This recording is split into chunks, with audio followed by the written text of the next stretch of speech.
The Last Stand at Blanco Canyon, the Comanche War of 1871, May 18, 1871, Salt Creek Prairie, Texas.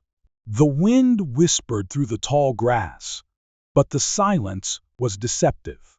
A wagon train of 12 men, hauling supplies across the wild Texas frontier, rolled steadily through Comancheria, the heart of Comanche territory. Wagon master Henry Warren noticed a dust cloud on the horizon. He squinted. Then he saw them, over 100 Kiowa and Comanche warriors, thundering toward them at full speed. "Run! There's too many!" Warren shouted. 5 men made it to the brush. 7 did not. When rescuers arrived the next day, they found 7 mutilated corpses, their bodies bristling with arrows, scalped, and left as a warning. 1 man had been burned alive, tied to a wagon wheel. But the true horror? They had nearly captured General William T. Sherman. Sherman, the highest-ranking officer in the U.S. Army, had passed through Salt Creek Prairie just hours before the massacre, unknowingly dodging death. When he heard the news, his face went cold as steel. "This ends now," he declared. Sherman had spent years ignoring frontier cries for help. Now, he had almost become a victim himself. The U.S. Army strategy changed overnight.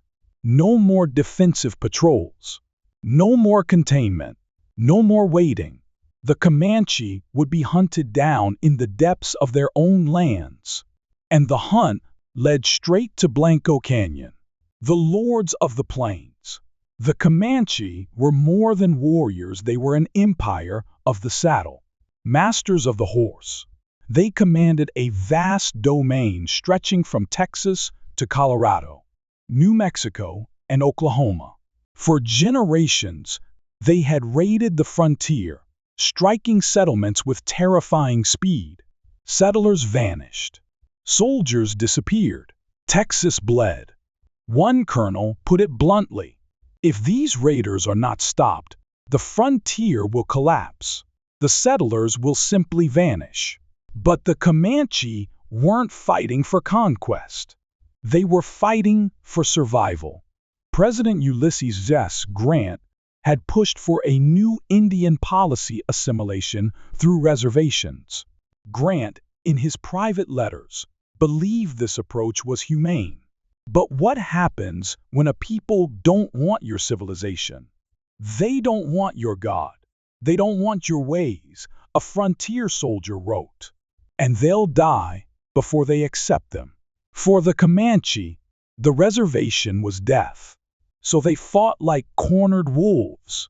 And when Colonel Ranald Mackenzie rode into Comancheria in October 1871, he was walking straight into the jaws of the beast. The pursuit begins. Mackenzie was the Army's rising star, cold, calculating, relentless. The Comanche called him Bad Hand after he lost 2 fingers in battle. Leading 600 soldiers of the 4th Cavalry, along with 20 Tonkawa scouts, he was ordered to do what no one else had done: break the Comanche stronghold. For 10 days, they tracked the elusive Quahadi Comanche, following their phantom trails across the Llano Estacado, an ocean of grass with no trees, no water, and no mercy. Then, on the evening of October 9, the hunters became the hunted. From a distant ridge, 4 Comanche scouts watched the soldiers. They weren't hiding. They were waiting. The midnight raid. The campfires burned against the dark. A mistake. The Comanche saw everything. At midnight, they struck. A single war cry shattered the silence. Then chaos. Hundreds of warriors rushed through the darkness, shaking dry buffalo robes to mimic the thunder of a charging herd. Soldiers scrambled for their rifles. Officers shouted, trying to restore order. Then they realized what had happened. The Comanche hadn't come to kill them. They had come to steal their horses. By dawn, 70 horses and mules were gone, a crippling blow. The cavalry had become infantry. But Mackenzie did not retreat. He pushed forward. The trap at Blanco Canyon. Following the Comanche deep into Blanco Canyon, Mackenzie sent Lieutenant Robert Carter ahead with a small detachment to track them. Then they saw them. A small group of Comanche rounding up stray horses. Carter gave chase, his blood hot with fury. But as they crested a ridge, Carter froze. They weren't chasing stragglers. They had been lured into a nest. Hundreds of warriors waited in the valley below. At their head, Quanah Parker, the last great Comanche war chief. Carter barely had time to shout orders. The Comanche charged. Private Candor Gregg, riding beside Carter, suddenly screamed, "Lieutenant, my horse is failing." Carter turned just in time to see Quanah Parker raise his pistol. A single shot rang out. Gregg fell from his saddle, dead before he hit the ground.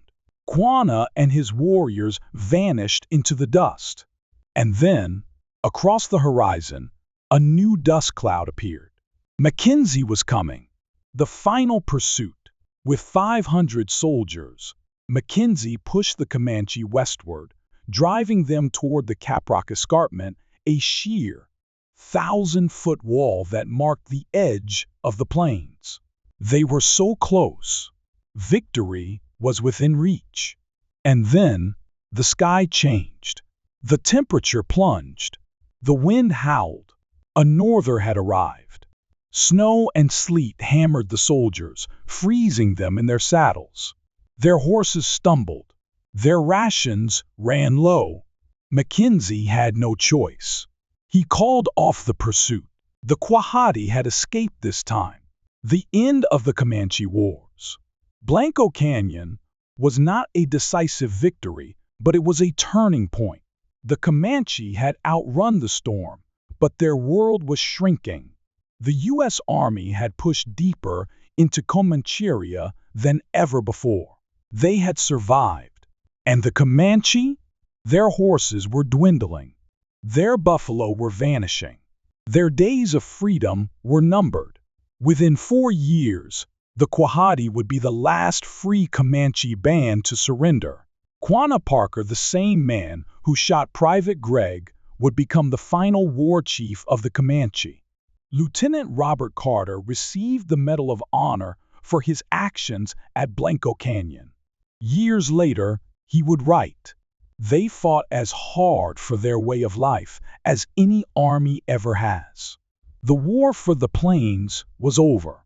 The lords of the southern plains would ride no more.